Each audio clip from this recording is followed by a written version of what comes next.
L'agriculture d'hier, c'était quoi? C'était de moins en moins de paysans, beaucoup de machines, d'engrais, de pesticides, fongicides, herbicides, de moins en moins de variétés cultivées sur des surfaces de plus en plus grandes, 30% de terres arables cultivées pour nourrir le bétail, des tas de camions, d'avions, de bateaux pour transporter la nourriture de là où elle est produite à l'endroit où elle est consommée, et les prix imposés par quelques centrales d'achat. Ça posait quelques problèmes.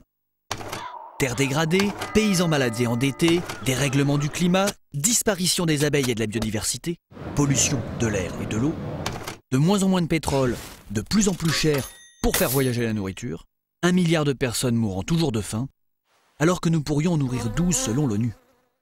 Il existe des solutions. Une étude menée sur 30 ans au Royaume-Uni montre que l'agriculture biologique est plus performante que l'agriculture chimique dans tous les domaines. Selon un rapport de l'ONU, l'agroécologie doublerait les rendements dans nombre de pays en 10 ans. Ça permettrait de créer des petites fermes très productives sans la moindre goutte de pétrole et de générer ainsi plus de 500 000 emplois.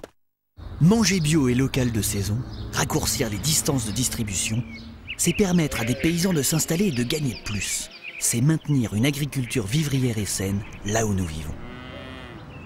Planter partout, c'est réintroduire la nature et l'agriculture en ville, sur nos balcons, dans nos jardins. C'est participer à produire ce que nous mangeons, c'est propager des semences anciennes et reproductibles. Investir dans une foncière comme Terre de Liens, c'est soustraire les terres à la propriété privée et faire pousser des fermes bio partout en France. Qu'attendons-nous pour révolutionner l'agriculture? Rejoignez la révolution.